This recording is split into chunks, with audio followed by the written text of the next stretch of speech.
Hello, everyone, and welcome to the Power of Eight. This week we are on Chapter 12, The Holy Water. My name is Jen Smith. Pollyanna Blanco is the co-host here, and we'll be talking about the Holy Water chapter and also giving some interesting updates of what's happened through the week, some mystical experiences, as well as just some actions we've taken here on the earthly plane to help our lives. So the Holy Water chapter, the beginning of this was a lot about the intention experiments and the wonderful things that happen whenever 8 people get together, send healing intentions to someone, what happens to the healing, and also the benefits of the recipient. And the latter chapter of the latter part of this chapter is all about water and the healing properties of water. So Pollyanna, with that, was there anything that really stuck out to you as you read through this chapter? Thank you so much for asking, Jen. The power of sending intention to water and how it can actually change the water on a molecular structure. I mean, that's just jumping right into the science today with it, because as human beings, they were talking about, and a lot of us know this, we're 70% water, plants are 90% water.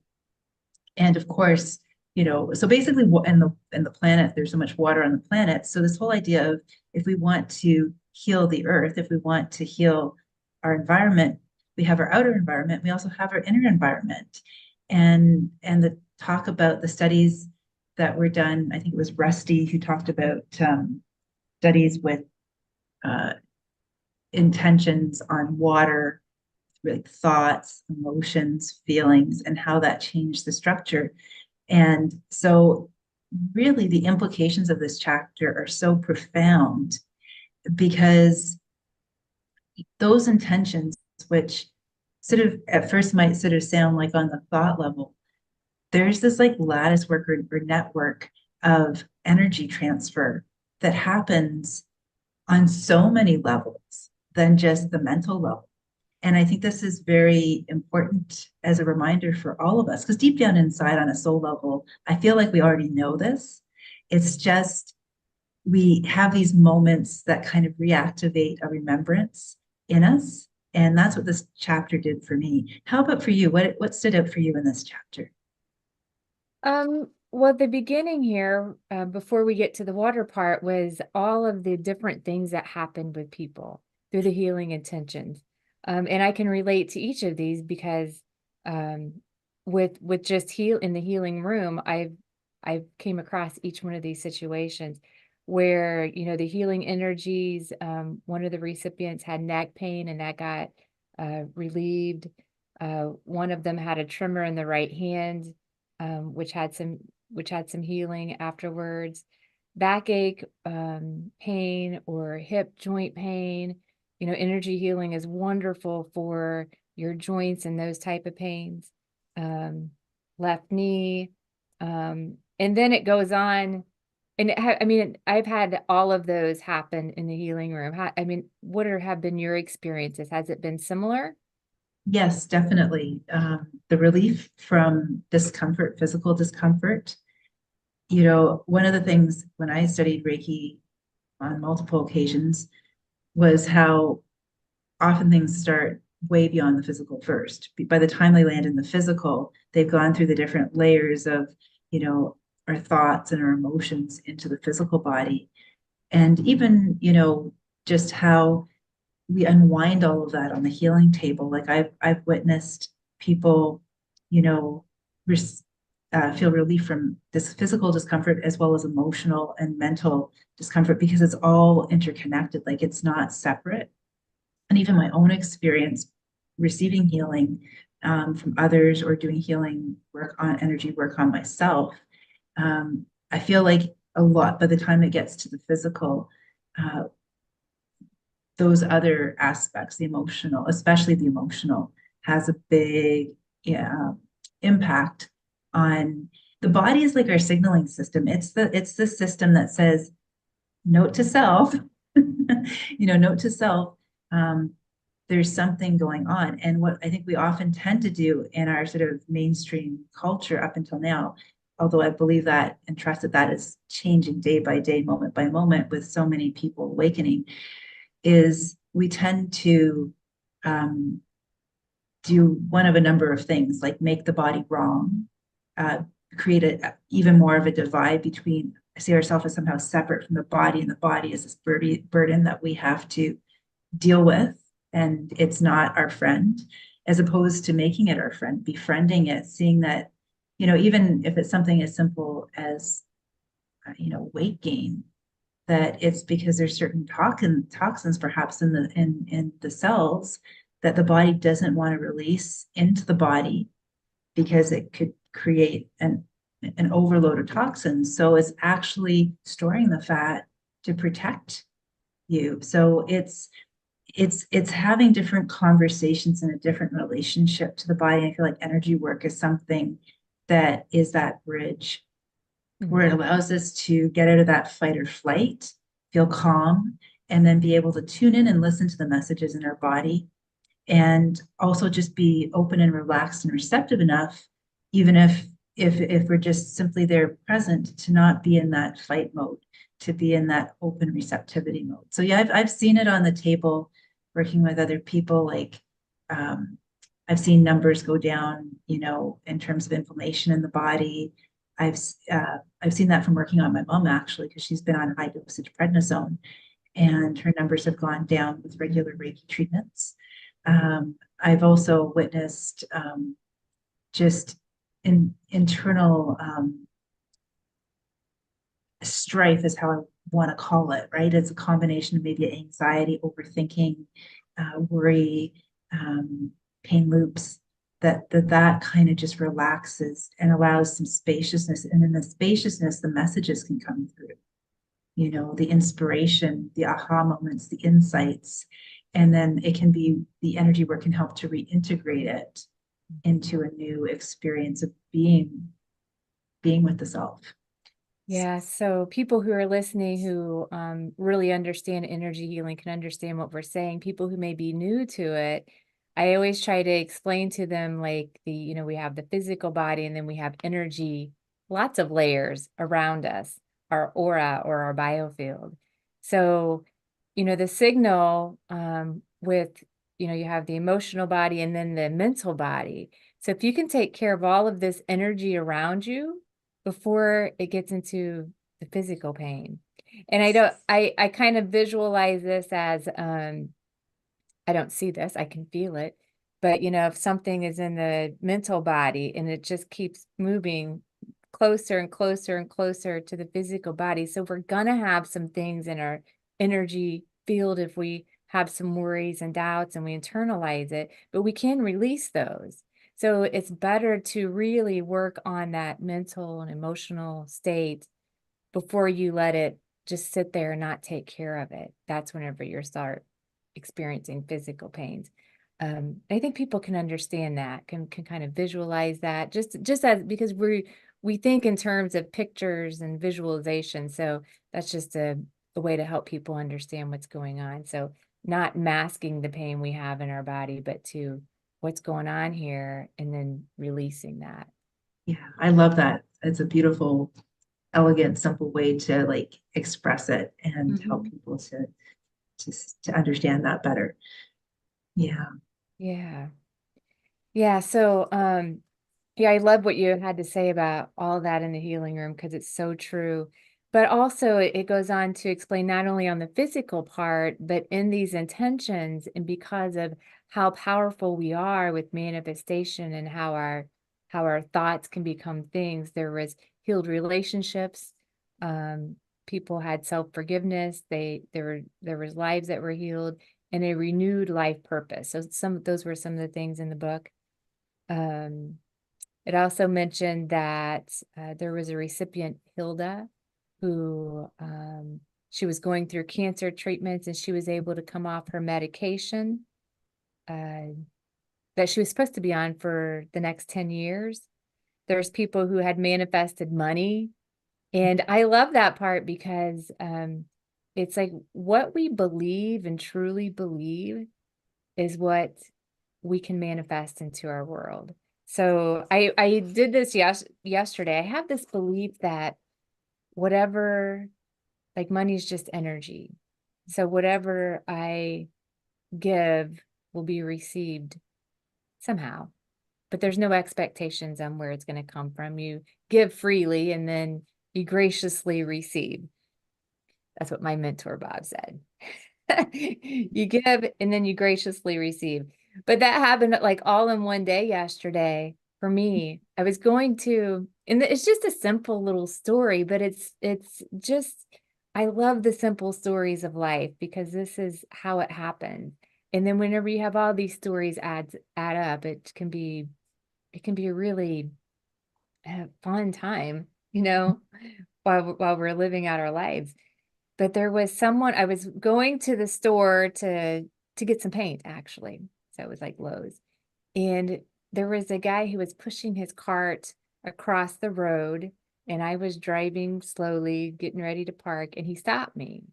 And he said, he asked if I could help him out. He said, "Can you help me out?" He said, I am just looking for, I just need a meal tonight and I'm just looking for some money." And he's like, "You can look into my eyes. I'm not lying to you. Like this is," and I said, so I gave him some money so he could go purchase a meal. And then I went on and went shopping, and then I was coming back home and I remembered I had to stop somewhere else to had to pick up dog food. And whenever I went into that store, the amount that I had given that guy, there was someone who gave me a coupon for that exact same amount for my purchase. So I was like, "Oh, well, thank you." So things like that happen. And I wasn't expecting it. Actually, I just gave it to him and I wasn't expecting anything at all. But then that just happened to come in that day. So there's all sorts of small things like that happen that I just think are great.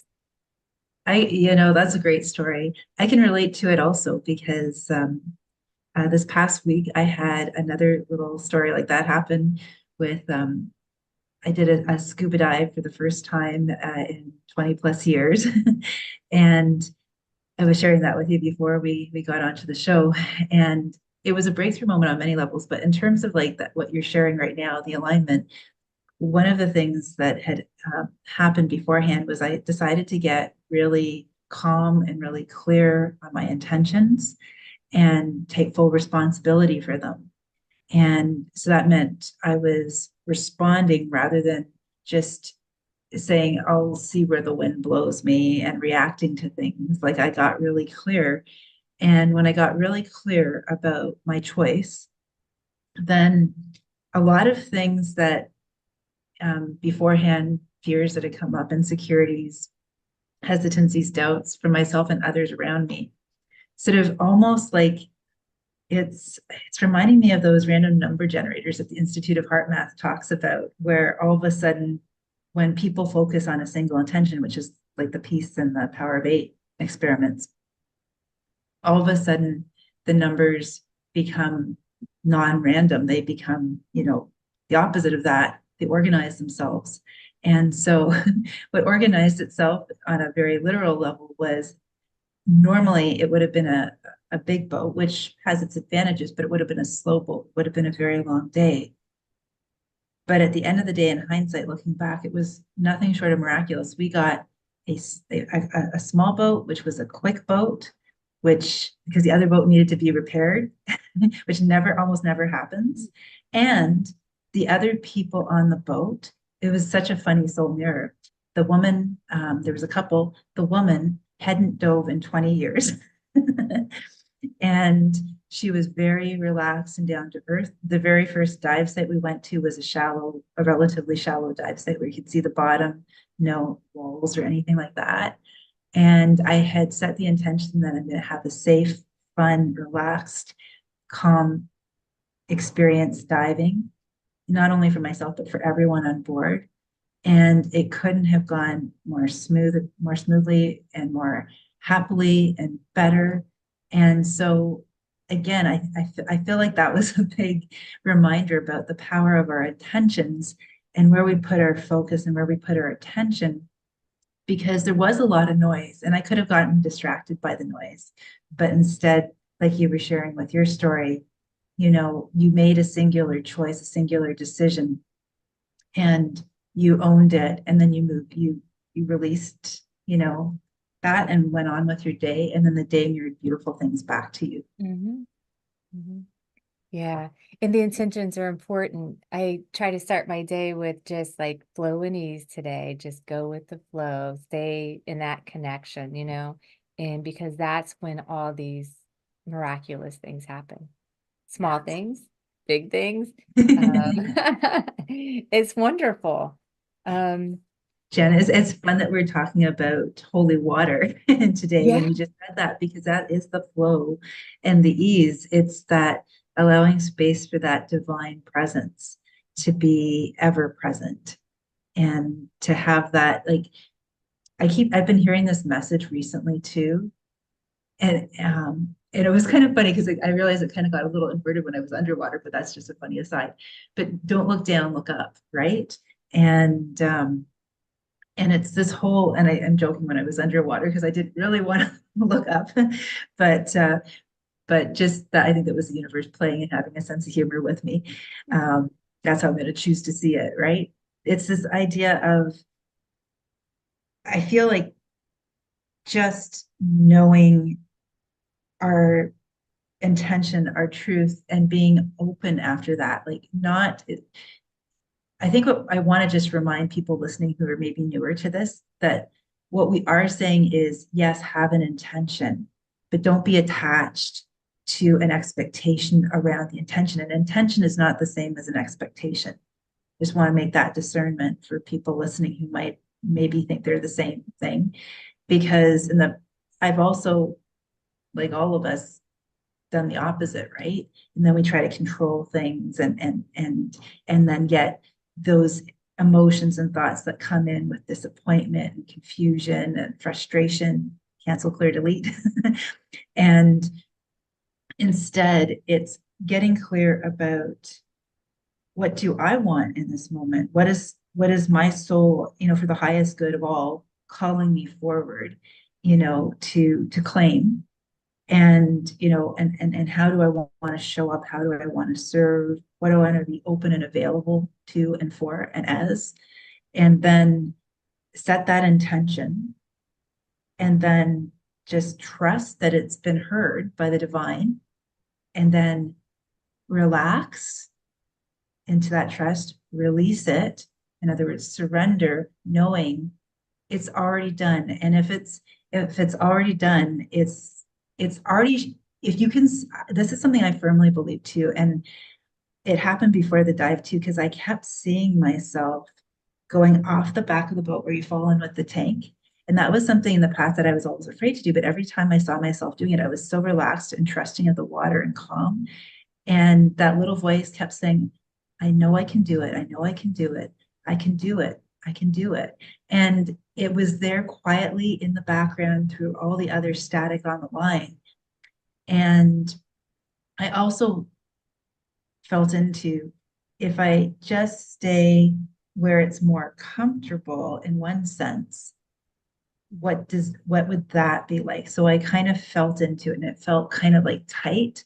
And when I was like, what if I were just to embrace those messages, those visions, those knowings, what does that feel like right here and now? And it felt so much more expansive.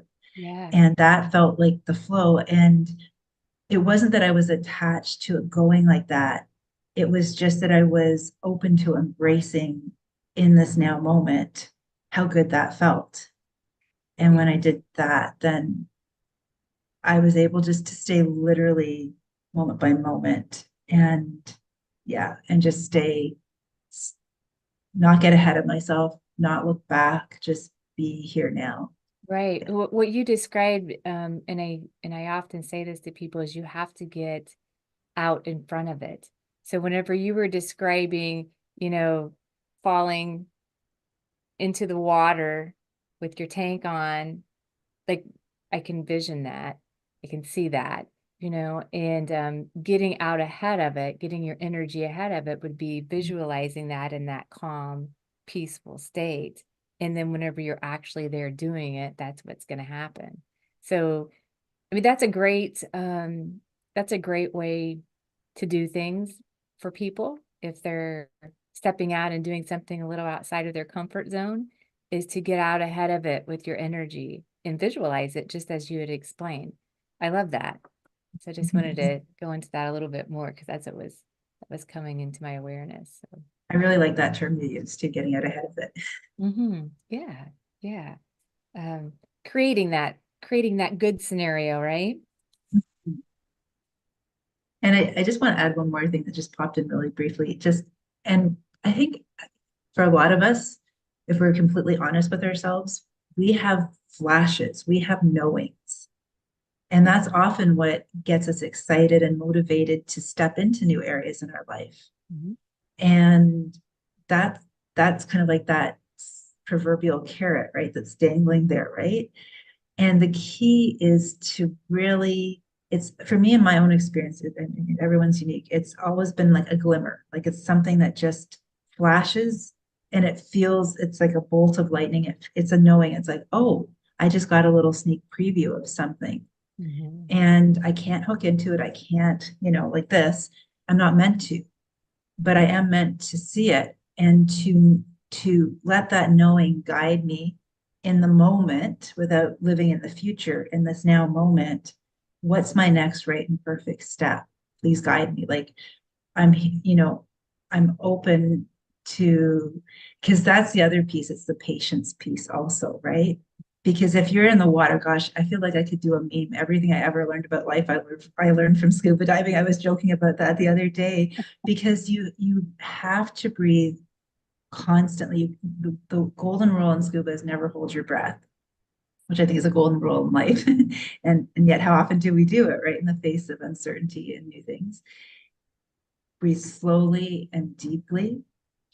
And just another thing is just to really be here now. Like you have to be able to respond to the moment. You have to be able to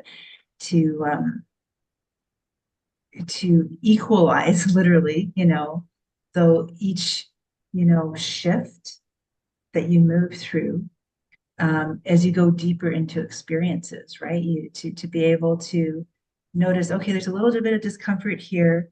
Not like you were saying, don't gloss over it, don't push it aside, don't pretend it's not there and keep going, right? Stop, pause. It's not a race.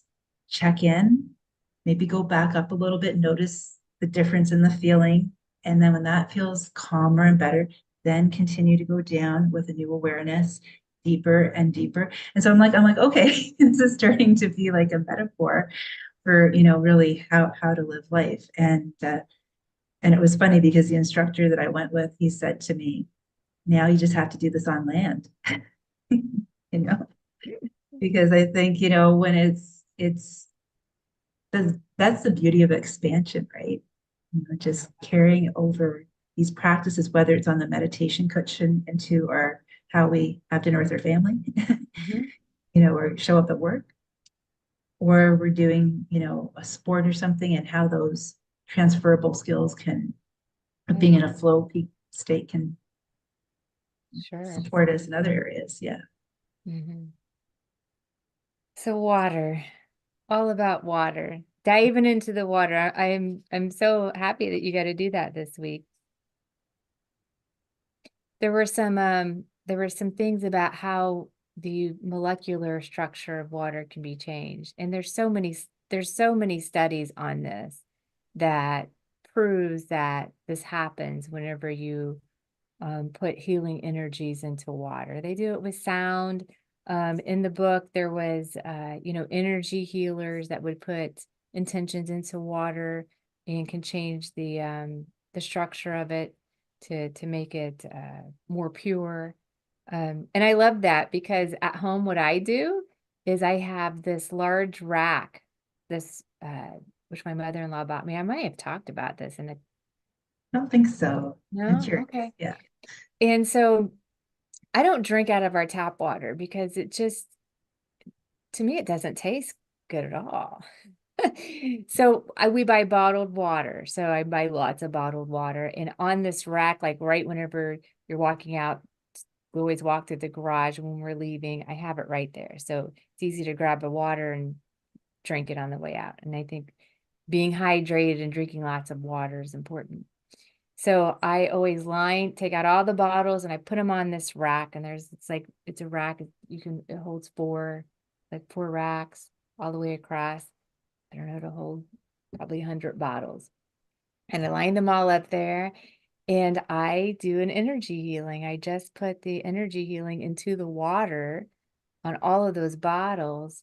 And that way, when the family grabs a bottle, it'll be all nice and conditioned for them with the good Mhm. energies in it. And yeah, I do that. I do that regularly every time, every time I fill that up. That's a beautiful example of how energy work Hmm. is, something that has a very practical application to everyday life, even, just your cooking, your water, all kinds of things. Like you making the bed, you Yeah. know, it's true. And I mean, that's something I very consciously do too. And the it's funny, I don't like tap water either. The taste of it kind of feels off. And at one point, I had a friend who had this, it looks like a little cone or whatever. And it's because in the book, they were talking about structured water. And I just pulled it under the tap. And it's the way water, simply put, it's the way water flows over rocks. It restructures it molecularly. And then with restructured water, whether it's through sound, energy healing, intention, or some sort of um, internal, sort of physical path that it moves along, what it does is your body is able to absorb more minerals from it, and so and absorb more water because sometimes when water, well, she also talks about Dr. Um, Emoto, right? Who, if people aren't already familiar with his work, definitely check it out, right? Because his work is so fascinating. He's been featured in documentaries before too, and they were talking about World Water Day and a very famous lake in Japan, and how similar to the peace experiments, sending healing intentions to the water there, because he's a big believer in what we've just been talking about, how the thoughts and emotions and the physical structure of water are all interconnected. And he did studies where he took under a special type of microscope frozen particles of water that had different messages put onto bottles of water, from more negative things to more positive things. And then when he took those water molecules and looked at them under these special microscopes, the ones that had received love and joy and positive messages, healing messages, had this beautiful crystalline structure, almost like snowflakes. They were so beautiful. I took photographs of them. I remember. I've seen Have, it. yeah. And then the other ones were more murky and irregular and misshapen. So again, it goes back to, how are we talking to ourselves? What thoughts are we thinking? Because we're bodies of water as well as Mm. larger bodies of water like lakes and oceans. So how are we caring for the water in our lives? And that is that divine creative flow. If we want to be in the flow, it's, what is flowing through us, on many different levels, out pictures in this way. So it's interesting. I'm glad you brought that up. Yeah, I liked how you weaved that all together. It was perfect. In energy, I mean, just being energy is so important. Just being in the good energy of anything you're doing. I talked about the putting healing into the water that I have, but people can do this at home very easily, just by intentions, just holding your water with your pure intentions of, good energy. Prayer.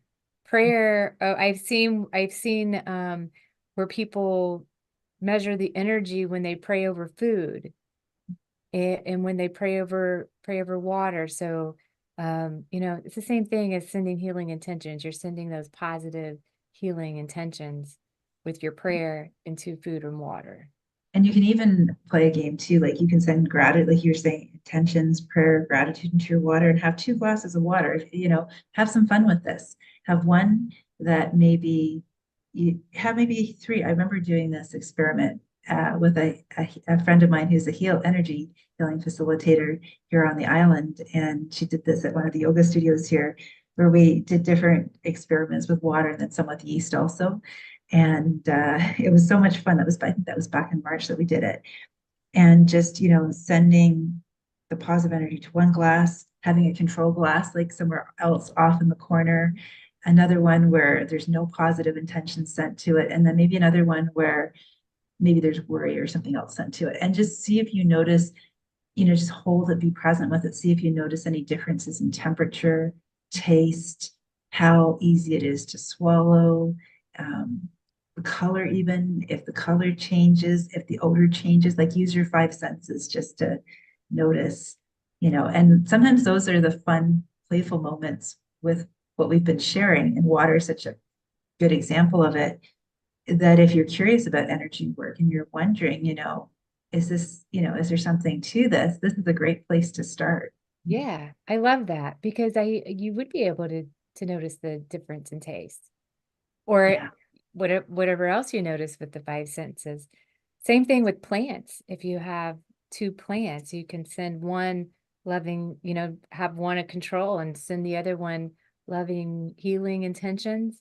And that plant will prosper and grow much quicker and fuller. And that's just small experiments people can do at home.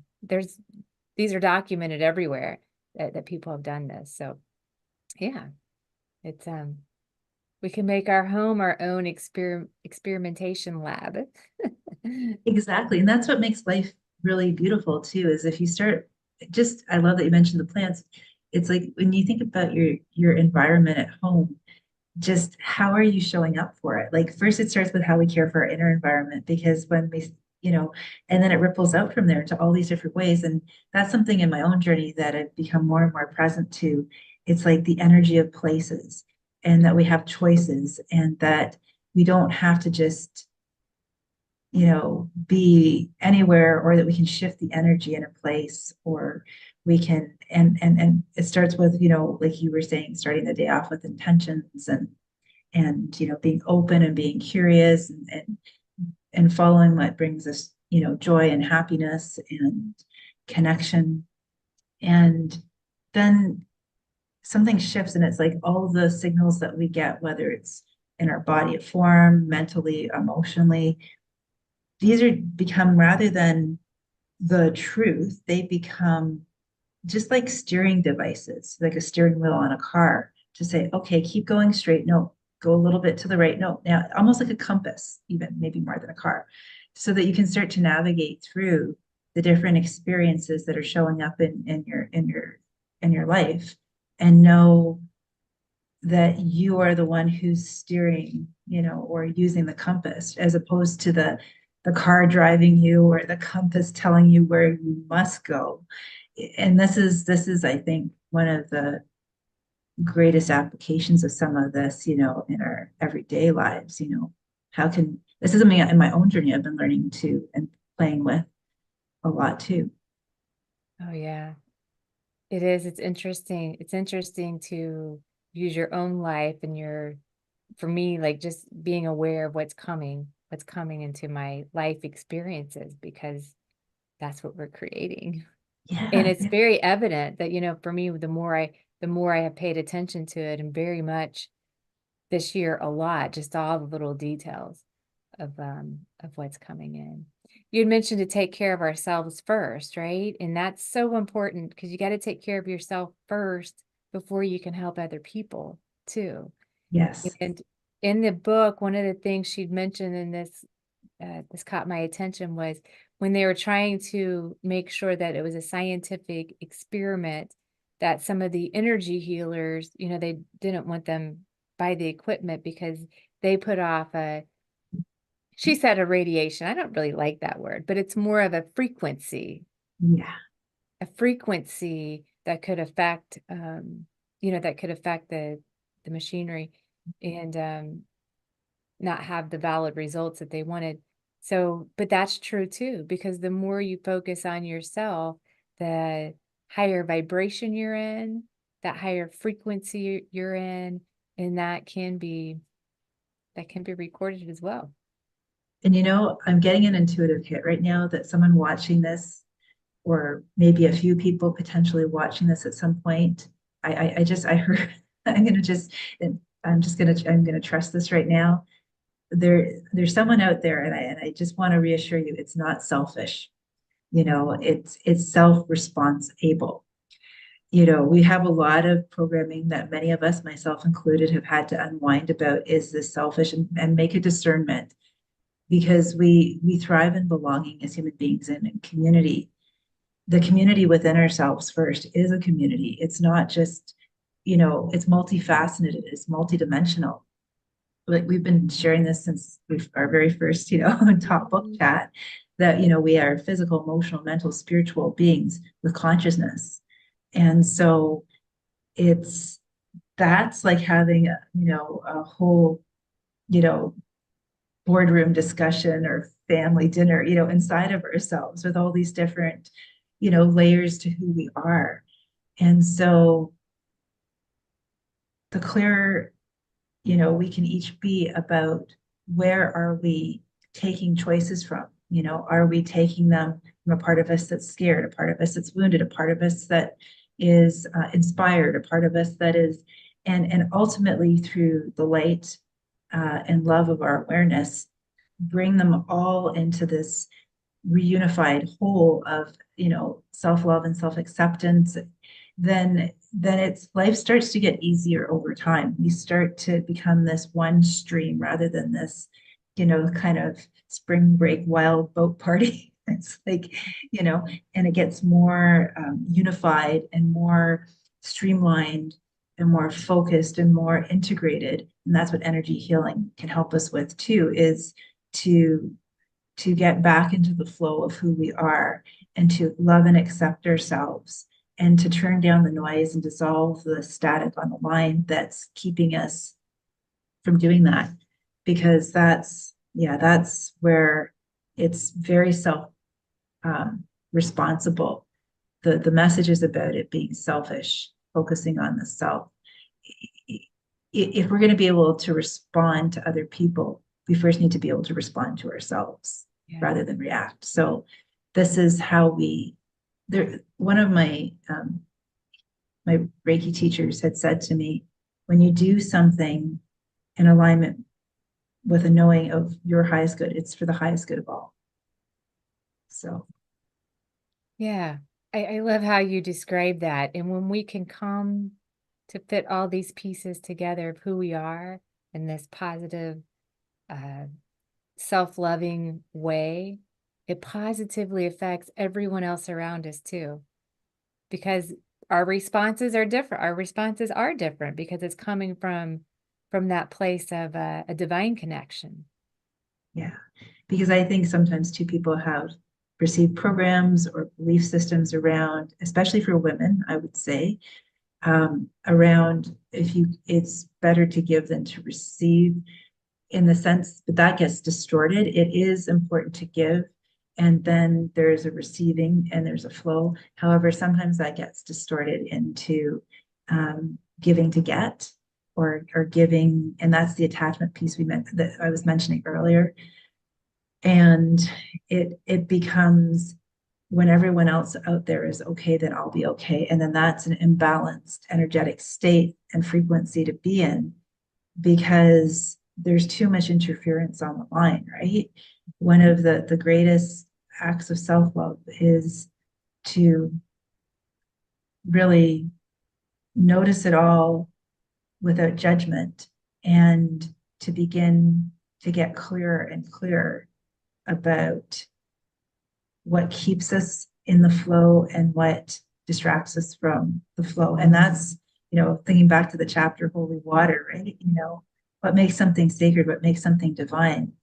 It's that we come to it with a reverence, with an awe, that it's all serving a greater good, a greater purpose. And that's very, very different from anything else that we might have been programmed to believe that is just about gratification or because that's very reptilian brain, and this is beyond the mind of form, right? Yeah. It's all so simple. Yeah. It's so simple, It and is. our human brains can overcomplicate things sometimes. Just Yeah. go with the flow, do the right thing, give value to people, and just flow with joy and ease. Yes. Hmm. I love how you said that. Yeah. Yeah. Was there anything else any updates that happened this week, or anything that you're aware of, or that people might Well, be interested in? I feel like, and again, this is something that I feel it and I'm noticing it in myself, and also just it's been informed, and I've got to give credit where credit is due to Master Lady Kira Ra, spiritual teacher I've been following, that we've both been following for many years. Mhm. Tomorrow is a really, really important peak up level day. And with that awareness in mind, um, I've been noticing that there is more spaciousness. I've been noticing that it's almost like I see it sort of energetically like unzipping a suit and seeing it fall off, unzipping another suit and seeing it fall off. And it's getting back to that essence self, that soul essence self. And I feel like the key this week in my own journey, and I feel like this is something that is maybe someone needs to hear, is creating the spaciousness to receive and allowing the mind of form to relax enough, reassuring the body so that it can trust enough. And just as you said before, Jennifer, keeping it really simple, like just knowing it is simple, intending it is simple. Because I've been sensing over the summer that actually since the end of July that we're all, if we want to recognize it, on a new timeline. It's just what that requires is our receptivity, and it's like, to bring it down to earth would be like ordering a meal at a restaurant, like a hamburger or something like that, and and then pushing it away when the waiter or waitress brings it and saying, "Why isn't it a quiche? Why isn't it a quiche?" Yeah, yeah, that's good, because how often have we done that before? I think we all have experienced that. We, you know, being able to receive, why is that so hard for sometimes? It's easier for me now because I just try to stay in the flow. Um, but it's a receiving on all levels, from both worlds, from here and from our spiritual guides, guardians, angels, and being open for that too. That's I think that whenever we talk about mystical experiences, that's what it seems like, you know, but I also kind of relate that to just the miracles that happen on earth too. I think it's both. And I think we can live in, well, we can absolutely be living both worlds at the same time. And that's when the miracles are really, really great. I had a mystical experience. I wrote down the day it was, but this was like would have been Friday. It would have been last Friday. And it was very much my angels, my guides, my guardians, um, where they were healing my feet.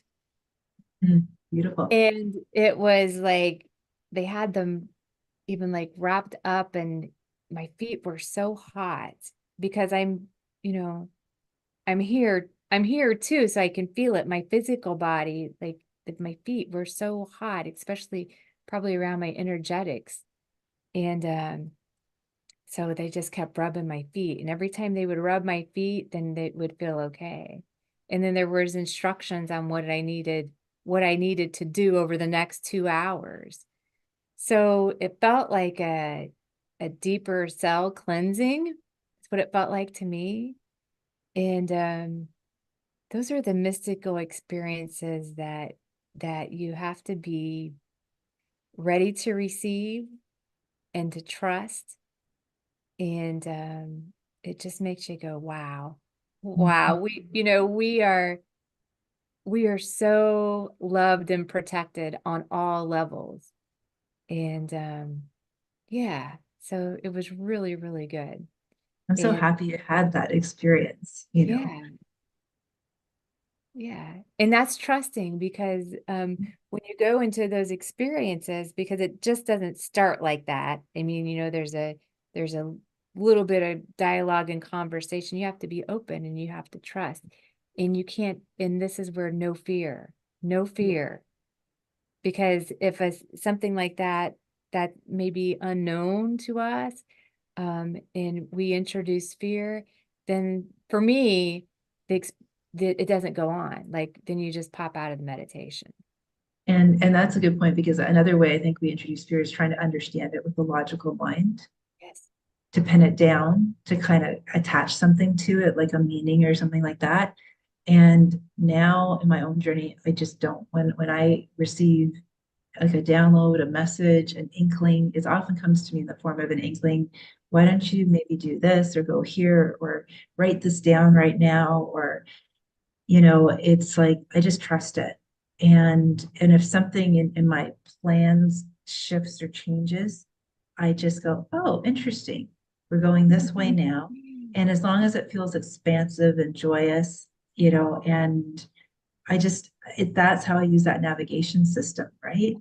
And I think it's available for all of us. So it's just like you said, how does it look in application in day-to-day life? You gave such a beautiful example, with your own experience this week, mystical experience. Yeah, and the trusting part, right? Whenever we get messages or we're shown things, we don't always know what's going to happen after that. It's trusting that we received it. I can give you another example from about 3 weeks ago where I was shown my office, like because it's like a movie in my head, like that's what I'm shown, and I knew that I had to come to my office and spend time working. That's all I knew. But that's what happens whenever I'm in this flow of the energy and I'm working and I'm here working. I'm in the present moment, working on whatever it may be for my energy healing, my service to the world. It could be, brochures, it could be um just different things, ideas. But then that's when more things come in. So it's just trusting, yeah, go there, going that next step and seeing what happens, what comes. That's awesome. Yeah. Well, it's been such a great conversation today. I've enjoyed it. And this chapter is rich. So if you haven't already gotten the book, The Power of Eight, please go and get it. As you can tell, we've been really enjoying it. Really, really, really enjoying it. And there's more to come. I'm just peeking ahead. Next week's chapter is chapter 13, Leaky Buckets. Leaky buckets. Sounds interesting. It does, it does. And, also, uh, Jen, did you want to mention something that's coming probably September, an opportunity through these Power of Eight shares that we've been co-creating together with the help of Spirit, just to get people, give them a little bit of a teaser, a little like a moose boosh or, like a little, sneak preview of what we've got cooking. Oh yeah. So yeah, I hopefully we can get it out next week, but we do have a landing page. It's going to be on meetthelight.com / power of eight. And there, if you are interested in being a part of the a circle, like a healing intention circle, a group of 8 people. You can sign up for that. If you are someone who's in need of healing, we're going to be taking one person at a time. You can fill out a form for that wants to be part of the recipient of the Power of 8 healing group that we have. We just ask that you give us feedback every week on how your condition, whatever the healing condition that you submit, how that's working out for you. We'd like to at least have, 4 weeks so we can see, because we'll have weekly intentions for that recipient for 4 weeks.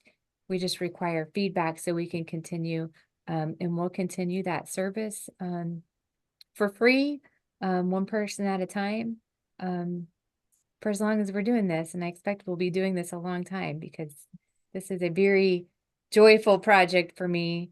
And I love what we're doing here. So So thank you for sharing all of that. I'm really excited to be on board with you, Jen, and whoever else feels the calling, the soul calling to join us, because this is, this is where we amplify the joy, and we just, this is the new earth. The new earth is here. And it's just like, if you want to really give yourself the gift of receiving that, then this is one of those opportunities where you can continue to expand and continue to discover more and more of who you are. As you were saying, we're both human and spirit in human form. Your cosmic humanity is what really this is inviting you to embrace and get comfy with. So on that note, I've really enjoyed everything today with you, Jen. I always enjoy our conversations. Thank you to those of you, if you enjoyed our conversation too. We encourage you to comment and like and share this video so that it can serve someone else who would benefit from it as well too. yeah, very good. Well, thank you, Pollyanna. I appreciate your time. I always enjoy these talks, and I'll see you next week. All right. Looking Thanks, forward to it. everyone.